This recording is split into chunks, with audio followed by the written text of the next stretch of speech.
Y ahora sí puedo grabar.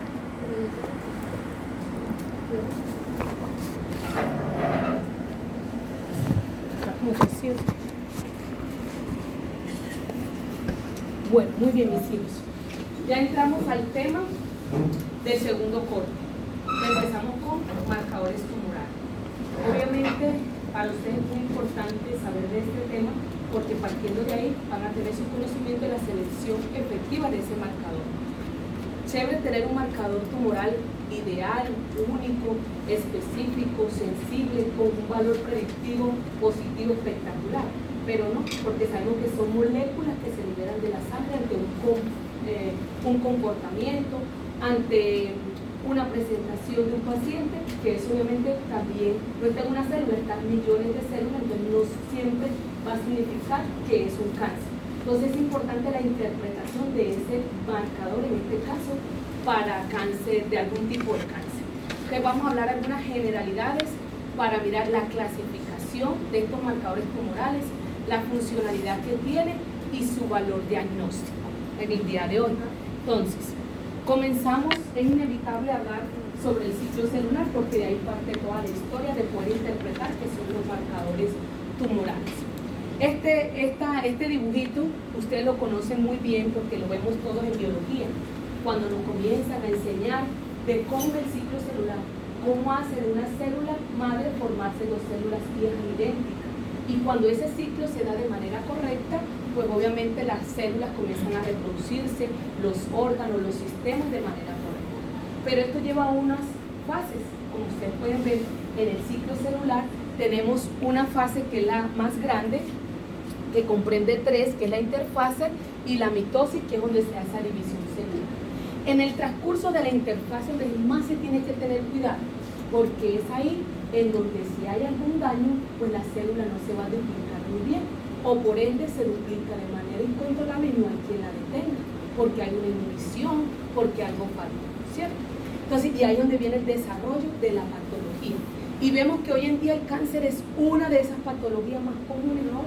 Cada vez causando más auge y afectando nuestra población, ya sea por activación de esos protoncogenes o ya sea por la daño en los supresores de tumores, ¿cierto? Así como hablamos de la diabetes, que hablamos de la diabetes tipo 1, de la diabetes tipo 2. Cuando hablamos de una diabetes tipo 2 por causa de la alimentación, de otros factores, hablamos también de la activación de protoncogenes convirtiéndose en oncogenes por ejemplo, por fumar, consumir alcohol, de pronto que tenga algún riesgo de sufrir cáncer de piel, pero como me expongo aún más el sol por mi trabajo, pues lo desarrollo, ¿cierto? O también ya condiciones propiamente genéticas, por falta de alguna proteína, de algún inhibidor, que hace que el ciclo continúe y no se detenga. También, y no hablamos de que el cáncer es una patología, sino un conjunto de patologías. Lo mismo cuando hablamos de la diabetes. Conjunto porque sabemos que la diabetes causa problemas microvasculares y macrovasculares. Igual hablamos de que el cáncer, cuando este cáncer hace metástasis, no está afectando un órgano, sino a otros órganos. Entonces vemos lo importante papel que tienen ustedes como médicos de hacer un diagnóstico oportuno utilizando la herramienta que es, en este caso, conocer bien los marcadores tumorales. Profesora, ¿es lo único para hacer un diagnóstico de cáncer? Ustedes saben que no, porque también está la parte de biopsias, a través de imágenes, equipos automatizados, por ejemplo, citometría de flujo para cáncer como leucemias, como anemias, ¿sí? Existen otros mecanismos, pero hoy vamos a conocer sobre los marcadores tumorales, ¿ok? Entonces, seguimos acá haciendo ese recorderio o esa historia de lo que es el ciclo celular. Y si usted recuerda, comenzamos con esta primera fase, la fase G1, ¿cierto? Ahí mismo lo dice, es el periodo de crecimiento general, donde las células comienzan a sintetizar sus proteínas, sus enzimas, sus organelos, ¿cierto? Como comienza esa maquinaria de construcción. Tenemos otra fase, una fase S, esa síntesis de ADN, donde comienza a duplicarse, ¿cierto? Donde se hace duplicación correcta de ella, o si no también ese proceso de reparación. Tenemos la fase G2, donde continúa la vigilancia y el crecimiento de esos organelos para que esa célula ya esté lista para qué? Para entrar a la mitosis y duplicar de manera correcta. Con todos mis organelos, con todo mi sistema de ADN y ARN, completico para hacer una célula, de una célula madre, 2 células hijas y así sucesivamente. ¿Cierto? Pero ustedes vieron algo, que dentro de ella, de esta fase 1, está una fase que es la fase G0. Algunas células entran a esa fase G0, como es el estado de reposo. Necesitan entrar a esa fase y luego cuando son estimuladas puede continuar el ciclo de la síntesis o la duplicación del ADN. O algunas que se queden ahí, como las neuronas. Pero es normal que se haga eso para conservar. Cuando, por ejemplo, las células que deberían entrar a la fase G0 no entran, ahí ya estamos hablando de algo anormal que ya va a interrumpir el ciclo y puede desarrollar cáncer o tumores, de niños o niños. O por ende, que tenía que quedarse allá y lo que hizo fue seguir. Ahí estamos hablando que algo pasó, no hubo una inhibición correcta o no hubo una fosforilación correcta, ¿cierto? O por ejemplo, en esta fase, la producción de la proteína P53, que se le habla que es el guardián del genoma, también tiene algún daño genético, pues obviamente no va a ejercer su función y va a haber desarrollo de alguna patología. En alguna de estas fases puede haber alguna interrupción y en esa interrupción es donde el paciente puede desarrollar ese tipo de cáncer o ese tipo de enfermedad. Entonces, si ahondamos un poquito más en el tema, vemos que en estas fases también se desarrollan moléculas para decir estoy bien, estoy mal o continúa el proceso. Moléculas que hablamos de ciclinas, no sé si habéis escuchado de ellas, las famosas ciclinas. Se producen moléculas llamadas ciclinas en esa interfaz. Y también se producen sinasas dependientes de ciclinas. Esa sinasa, como su nombre lo dice, y lo hablamos en señalización celular, es cuando esa molécula agrega un grupo fosfato a otra molécula. ¿Para qué? Para inactivar, porque ella se está produciendo, pero necesito sinasa para darle grupo fosfato a ella para que también deje de hacer su función y continuar el ciclo. Se lo voy a explicar así para que les quede mucho más claro. Aquí, por ejemplo, se producen unas sinasas. Ciclinas, por ejemplo, aquí se habla de la ciclina D, la E, la ciclina A, la ciclina B. Y aparte de eso, así con las ciclinas también están las sinasas dependientes de ciclina. Entonces van juntas, ¿sí ven? ¿Por qué les hablo de esto? Porque miren estos dos dibujitos que les puse acá. Miren estos dos dibujitos, que son el stop, como la parada del ciclo para verificar que todo esté funcionando bien. Vamos acá. Les dije que en la primera fase es ese periodo de crecimiento de la célula, donde se crecen, se están produciendo esas proteínas, esas enzimas y todo eso. Pero sin embargo, aquí está un stop para verificar la célula que sí se esté dando todo de manera correcta, para que cuando llegue a la fase de síntesis ya haya menos error. Para eso están las proteínas RB. Esas proteínas RB, ¿cierto?, inhiben aquí la replicación celular, porque tiene que vigilar que todo se esté replicando bien. Si no se está replicando bien, para que la célula entre a apoptosis y la célula ya pueda morir porque no sirve, no es funcional. Por eso es que necesitamos estos tipos de stop, por ejemplo. Y no son los únicos, sino que esos son los más fuertes. ¿Ok? Entonces está la proteína RB. En este caso, inhibe la replicación celular. Ajá, y entonces, ¿qué hace la sinasa y qué hace la ciclina? Obviamente, cuando se da cuenta que todo está muy bien, pues a ella también hay que inactivarla, porque entonces, ¿cómo continúa el ciclo? ¿Cómo la inactivo? Pues con las sinasas y las ciclinas, ¿cierto? ¿Qué van a hacer ellas? ¿Agregarle qué? Grupo fosfato. ¿A qué? A la proteína, para que pueda dejar de inhibir y así continuar el ciclo. Lo mismo me va a pasar aquí. En esta, la proteína P53, que produce también la proteína P21. ¿Qué van a hacer ellas? Va a ser un stop, porque tienen que mirar que la maquinaria de producción se esté dando de manera correcta.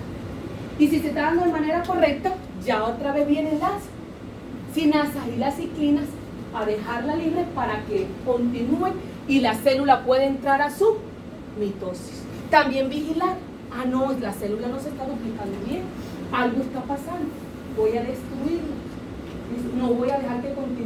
ciclo. ¿Ok? Por eso son tan importantes ellas dos para poder vigilar el ciclo. ¿Son las únicas? No, hay más.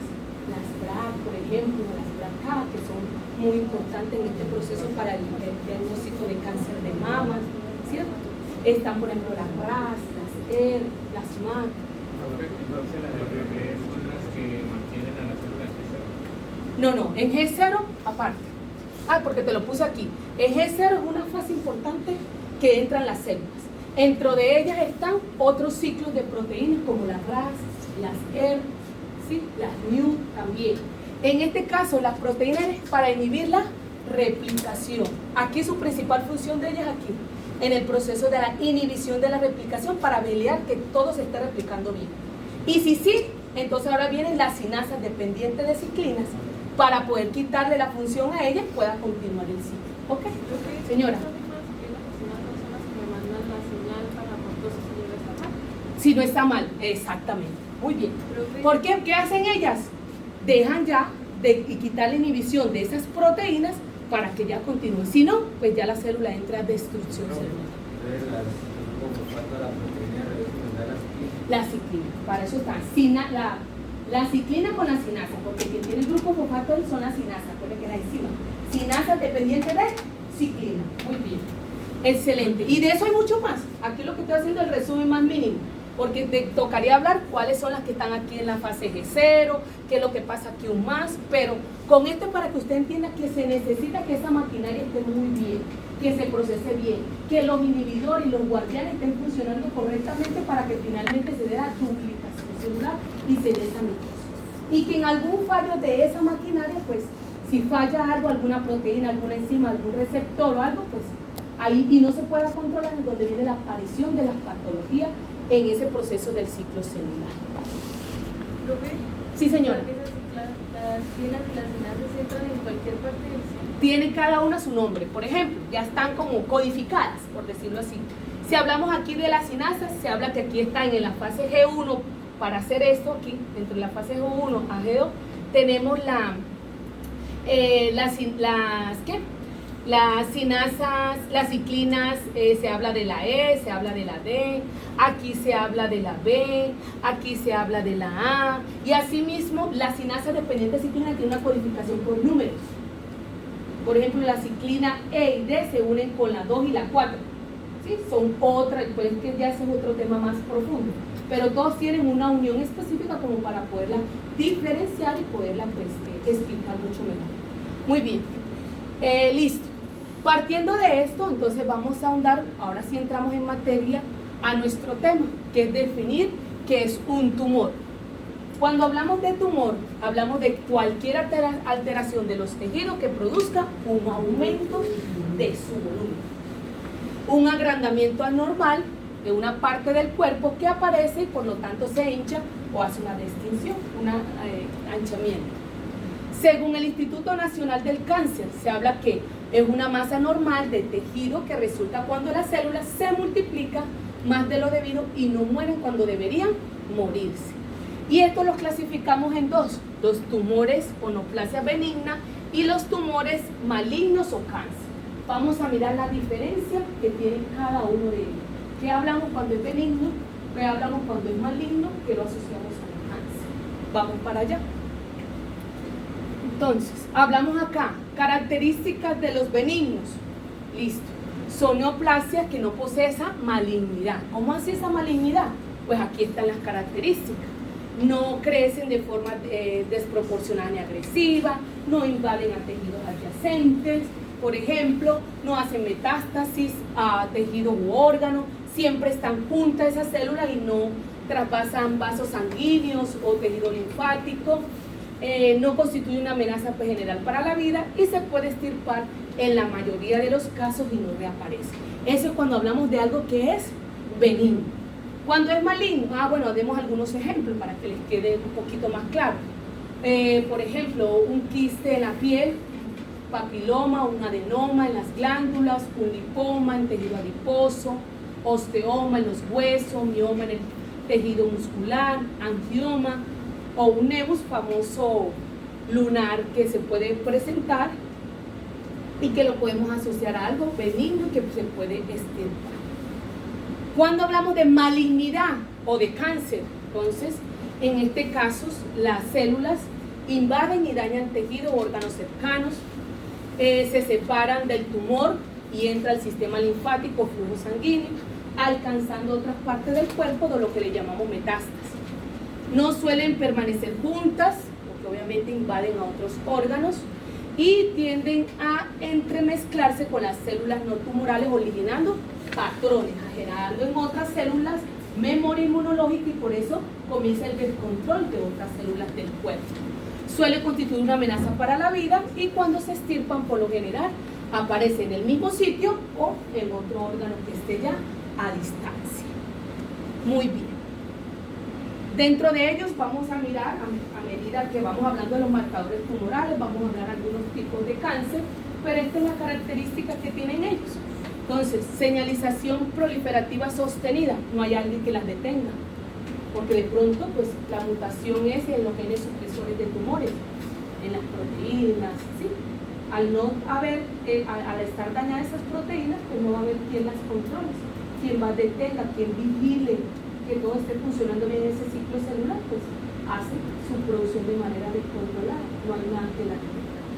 Evasión de supresores de crecimiento, indiscutiblemente lo van a hacer, porque no va a haber nada, su propagación siempre va a ser aumentada. Por ejemplo, cuando usted se corta, ¿qué es lo que va a pasar en su piel? Si usted tiene su ciclo celular, ¿qué va a venir? Fibroblasto, ¿cierto? Factores de necrosis plaquetarios, para formar el tampón y para que se le coagule. Va a haber un control, porque eso hace el ciclo. Y cuando no, pues no va a haber ese control, y lo que va a hacer una extravasación de esas, producción de esas células, porque no hay que las controlen por el daño en el mismo. Evitar la destrucción del sistema inmune, claro. Al ver que hay una producción de células anormales, nuestro sistema inmune quiere atacarlas, pero ellas tienen la capacidad de evadir.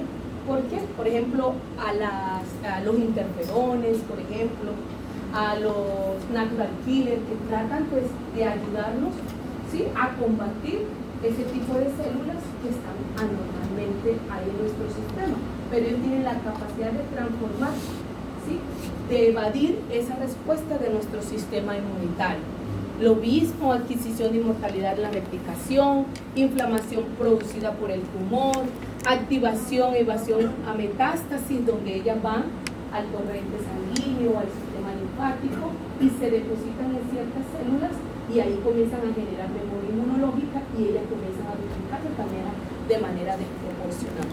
Inducción de angiogénesis, que es la formación de otra vez vasos sanguíneos, porque estamos hablando de una célula que se está replicando, entonces necesita también nutrientes, entonces ya comienza a buscar